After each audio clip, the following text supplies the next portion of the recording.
is up, my ninjas? I'm Strident, and I'm back with another video. This time I want to talk about size when it comes to our figures and cost, and the amount of pieces and weight and all that goes into figures. Does it actually match up? Does it matter when it comes to whatever the figure is that you're getting? I'm starting to not believe that it does. Some of the most expensive figures in my collection are under 6 inches tall. They're, 5.8 inches tall, something like that. You know what I'm saying? They're small. They're SRC figures and SOC figures because they have die-cast metal or zinc content in them. Some of the bigger figures that we have, and I say we because you see there is a Rescue Bots figure. Sorry, my chair, I switched chairs and this chair is squeaky. The Rescue Bots figures cost $10, but they stand just as tall as some of the older Megazords, like you see the Thunder Megazord in the background. Why is it that a figure that big, and it's got a decent amount of weight to it, and it's got limited articulation, but so do the Megazords, even though the Megazords tend to come apart, but they're relatively the same size. Why is it that it costs $10 for that giant thing? I mean, just imagine if you were to buy an 11-inch anything, 11-inch Transformer, 11-inch, version of so-and-so. Why is it that we see these figures, these oversized figures, going for less than their smaller counterparts? For instance, another example would be your the oversized, what do they call them? There's Titan Heroes, and then there's the ones that Mattel does of, Batman and Superman and such, many of the DC heroes that are like 22 inches tall.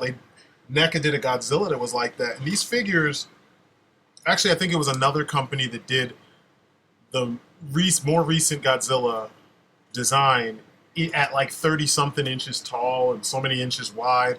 And it was a $22, $25, maybe even $50 figure. And I'm like, how? This thing is huge. So, material-wise, I've seen things where the same materials are being used, but the company that's making the figure is a bigger company, so they can charge a lower price. So, a lot of times collectors have this weird confusion when it comes to pricing things. It's large. It's a bigger, oversized figure, so it's got to cost more. That's not always true. Transformers, right? There are a lot of Transformers that come close to 11 inches tall. It just seems like it's one of those things where it's not necessarily the fact that the figure is huge. It's not even always the weight, because there was a point in time where I thought that was the case. But Transformers completely undid that. You can check out Agent O. He did a video where he weighed one of his, and he might have done it in more than one video, but he weighed the newer Transformers against the older Transformer figures. Because you remember, as of a couple years back, they started hollowing out the bodies of the Transformers more. They weren't filling them up with plastic. They weren't like two pieces, a front and a back piece, or a top and a bottom piece. It was one piece with a hollowed out body, cavity, and it was made to look like whatever that shape was from the outside, effectively lowering the weight of each figure because there was less plastic content. But the price went up when they did that. The price didn't go down. So once again, there's all these collectors with these clever explanations for why companies find ways to bend you over, why prices are the way they are, why they are making justified choices, or I'm sorry, I should actually reword that. Why they can justify poor choices when it comes to overpaying for cheap products.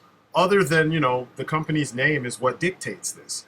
And it seems like that's what's going on. But Agent O did that video. You can check that out on his channel. I'm going to put the link in the description.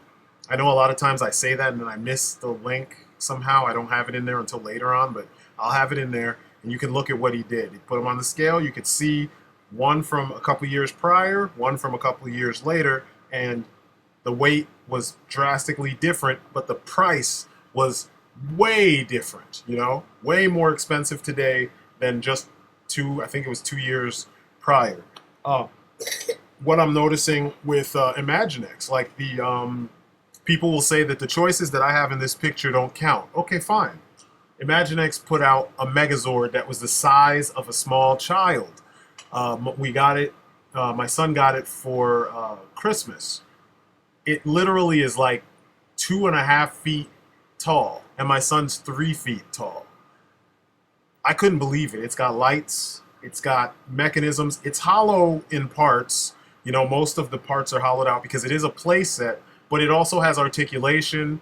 It has enough room for all of the Rangers, and it dwarfs everything else that he has in Imaginext, including the freaking Battle Rover.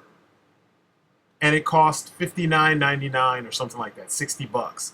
And I think she got it on clearance. So, like these prices, it's so relative to what you're willing to pay that it doesn't have anything to do with the actual content in the box. The Legacy Thunder Megazord. You see, I have the original one right there. That thing costs $30 or something when it came out. The Legacy one is $200 and something. I know they reworked some of the stuff because it's a Bandai product, but $200 and something for a figure that doesn't have great articulation. Once you put it in Megazord mode, it can barely move and keep the parts on at the same time. Are you kidding me? And people are saying, oh yeah, that makes sense. It's a justified price. The freaking Falcon Zord came out at $70. Why? I get that it's something that was rare, but now you just put it back on the market and you overcharge that much? Are Power Rangers fans that crazy? But no one is asking these questions. I seem to be one of the only people online right now asking these questions when it comes to figures. And it's because I honestly, I mean, I'll pay more, and I do, but I need quality. When I get an SH Figuarts figure after I bought a Figma or, whoever else decided to make that figure, when I upgrade, I want an upgrade. I have one Figuart that the Figma, to me, is more expressive, so it doesn't necessarily feel like a complete upgrade. But that's just one. And I have a lot of Figmas and a lot of Figuarts. So, you know what I mean? It's one of those things where the quality needs to be there. Both figures are quality figures. Transformers prove a lot of the points that I make about the cost versus what you get in the package. A lot of Transformers, early Transformers, like when the Chud line first began, I guess it was just classics. When the classics first began, you were getting really awesome sculpts, and they're entirely full-on sculpts. Not hollowed out bodies, not cheaply made, poorly engineered figures. I'm talking well-designed figures, and well-sculpted figures. You were getting a lot of plastic, you were getting metal pins, you weren't getting a lot of parts that just pop off. You were getting a lot of pieces that, hold together, and they will stand the test of time. Your kids will be able to sell these toys the way we sold many of the Generation 1 figures for big money down the road. Even though it's a fact that so much of Generation 1 was just not the best. They weren't the best designs, and they weren't quality figures in many cases. Rodimus Prime, ugh, I know that's a G2, but it was that back in that time period. The first fucking Ironhide, oh, and Ratchet, oh, he didn't even have a head. Oh, those figures were terrible, but they go for a lot of money. That's how the original classics were. I mean, and the designs looked good with the exception of a handful of them. Like the Seekers, those Seekers were perfect. But later lines weren't nearly as well done, but they still asked for the same amount of money. I think that's bogus. I think it should be one of those things where over time, as the figure lines become more cheaply made, they should kind of, what's the word? I don't want to say homogenize, but they should simplify and drop the price to something more affordable because the figures don't cost as much to make, not as much as going into them, and they're not even as big. The name of this video is Size Matters, and I should put a question mark. Like, does size matter? Because it really doesn't. Pacific Rim. I've bought a couple Pacific Rim figures. My older son loves Pacific Rim. That Striker Eureka, that's the Ultimate Striker Eureka by NECA. They're the ones that hold the license.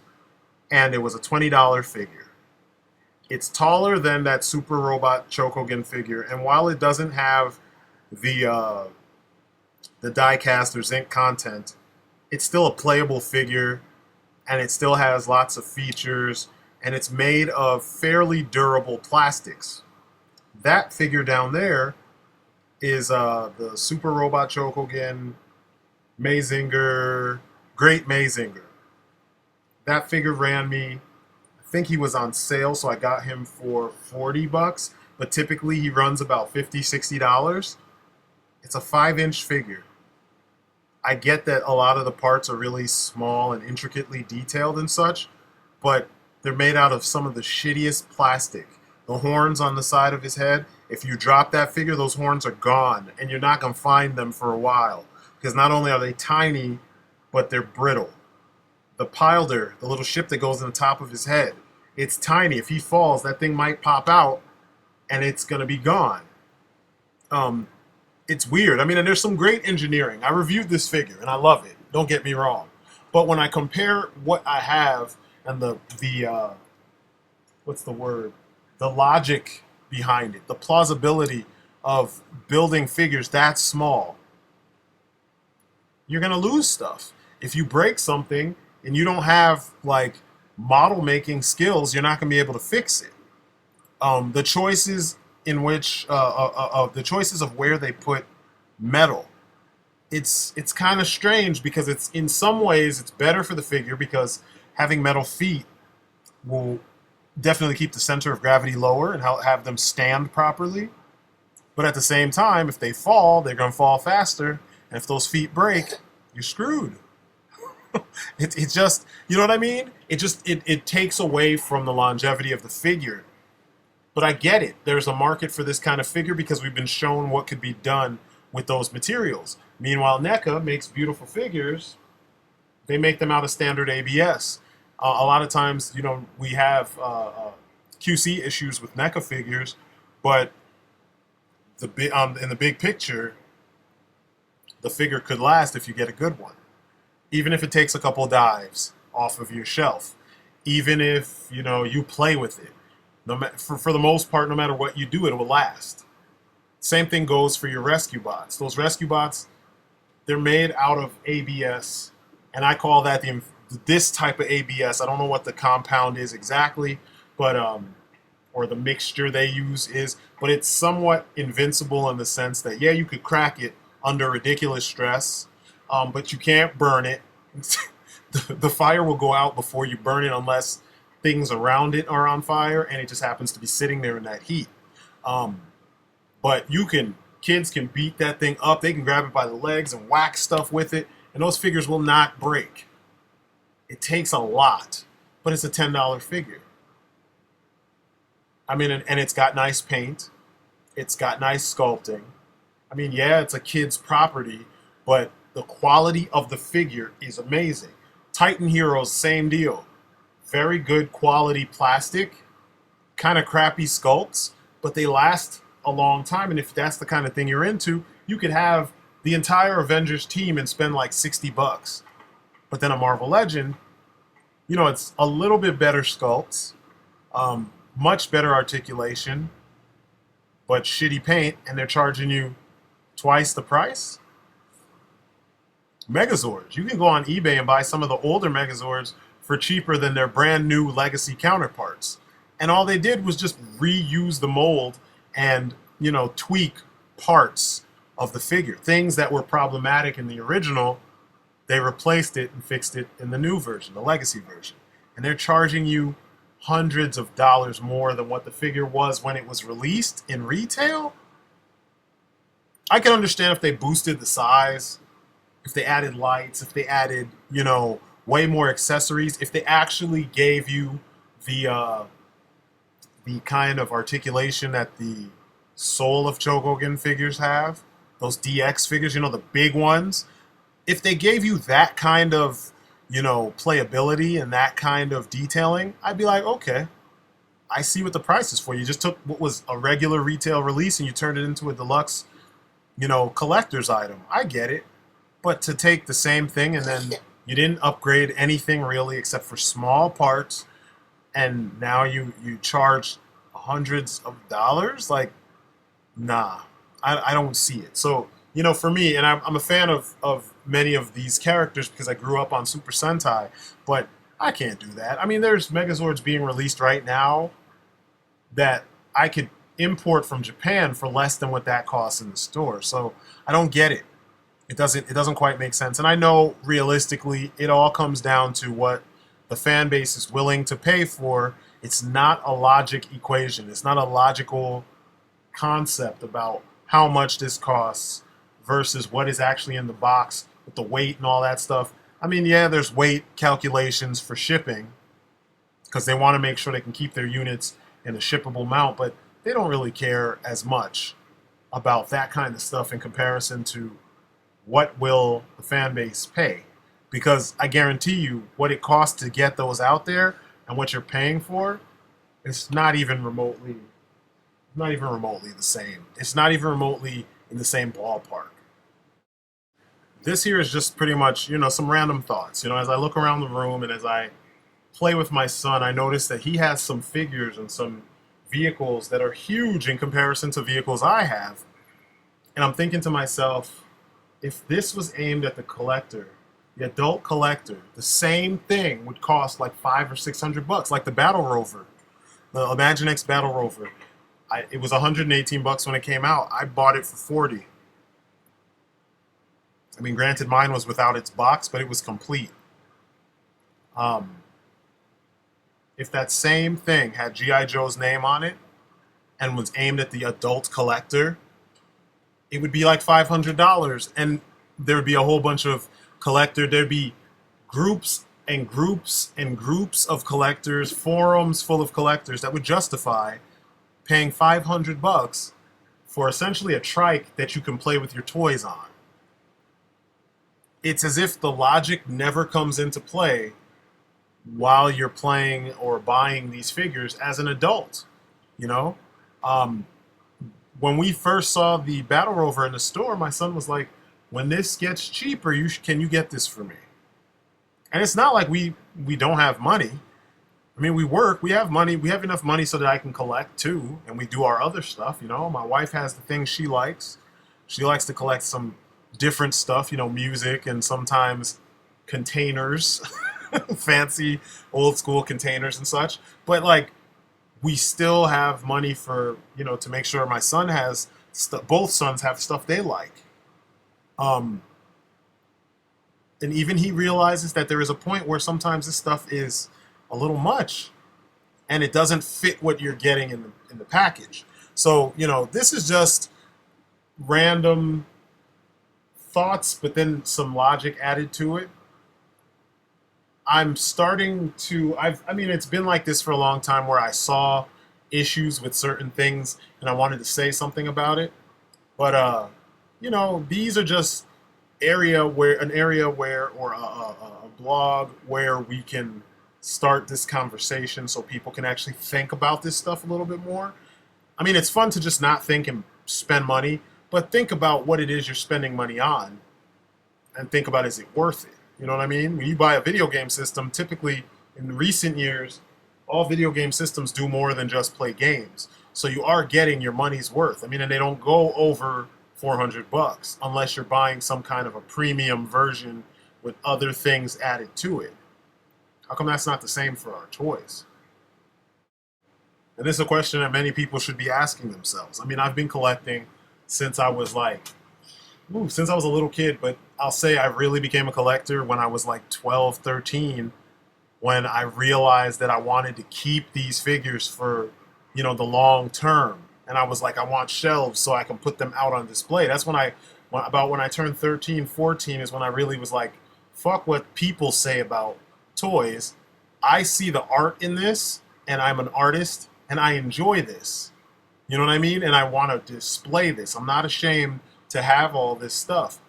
On the flip side, companies make this stuff, and even back then we didn't pay the prices that we're paying now. I don't even think eBay was around back then, and if it was in its fledgling stages, and people mostly bought big ticket antiques and such things like that on eBay back then. Now everything is rare, everything is a collectible, everything, no matter when it's released, can have a ridiculous price tag, and it doesn't matter what it is. And I think sometimes it's ridiculous. I love collecting action figures, but these are thoughts that I typically have when I see a huge difference in pricing scales when it comes to children's stuff versus adult collector. The quality of the children's stuff, the children's lines, it's better quality. Imaginext is a better quality line than a lot of the adult collector lines that we have. Those figures will stand up to the test of time. Sometimes the paint is not the greatest because the paint will smudge off after a while, because kids will play with those toys. But all in all, you're getting such a good deal. You get 2 and 3 packs, like selling putties in packs of 3. It's ingenious. You pay the same price you would pay for a 2-pack of anybody else, but you get an extra putty. They're the soldiers. This is exactly what I was saying they should do with GI Joes. That's awesome. Giant playset vehicle things like the Megazord from Mighty Morphin, or the giant T-Rex, the bone T-Rex thing that they just came out with for their barbarian, those little Mayan-looking barbarian guys. That's genius. It costs close to $100, but you can put like 50 of your little Imaginext guys on there. You can play in it, around it. There's sounds, there's lights, it's motorized. It's all kinds of stuff going on with it, and it's $100 or less. Meanwhile, on our side, we don't get the lights, we don't get the sounds, we don't get the interactivity, we don't get the motorized parts, and our figures cost 3 and 4 times that price. We don't even get the durability, but our figures cost 3 and 4 times the price. That doesn't make sense. And I know there's a big difference between your mass retail here in the US versus mass retail imported figures from other countries, mainly Japan. I get that. And I'm cool with paying that premium. But there are some lines here in the US that it's just like Mythic Legions. And I know that's a Kickstarter and all. But at this point, it should be a line. They've made enough money that could be a line. And instead, those figures are impossible to get your hands on without paying an insane premium. And they're not that big. I mean, there's interactivity in the sense, or playability in the sense that you can mix and match parts and stuff, but that's really it. And what I would like to see is, bring down the price, create more units of those figures so that you can get those in the hands of more people. Get them to retail by now. Get them to comic book shops at least. Drop the price a little bit, $25 instead of $35 to $60. I mean, for the same figures, you can find the same figure on every single, piece of the scale for each price. $35, $55, $75, $100, and it's the same exact figure. It's just what you're willing to pay. And those aren't even big figures, The jumbo, what were they called? Shogun Warriors and stuff from back in the day. You could buy vintage ones for the price that some of these companies are asking for their brand new figures. And those things were huge. Those things were like 2 feet, tall. And they were ginormous, and they had different little features and such. And it made sense. Some of them had missiles like tons of missiles. And for the size, it was like we'd never seen that before. So it made perfect sense. But nowadays, we don't get things that big for collectors. And you're still asking those prices? I don't know. It just makes me wonder if size really matters. Is it really a thing? Is it really a factor in this? I mean, Hasbro released the Titans Return, and they did Metroplex, and I'm pretty sure those figures were in the hundreds when they came out. And then immediately that same month, they were going up online for $300, $400, blah blah blah. But they're in the store right now. Titans Return has been in the stores for the last what year? The beginning of this year, something like that. It hasn't been that long. It's been several, like a few months have gone by since that started. Why are the prices so crazy on the secondary market when primary market they're not really that expensive, nor are they hard to find because they're big ticket items? It makes you wonder, is it it can't be that it's the size, because that's what the collectors or the scalpers will tell you. It has to be that it's the novelty and the fact that they know you will pay that. So these are just things to think of.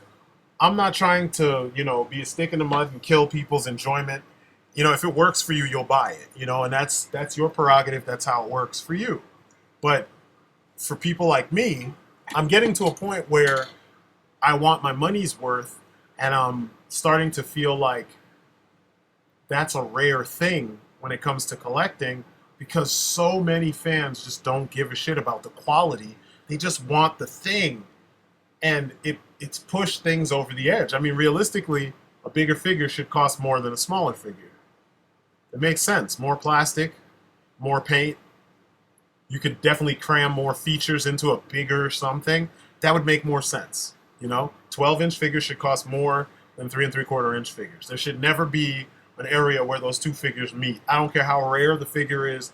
You should never have a 3 3/4-inch figure that costs the same amount as a 12-inch figure. But we have that.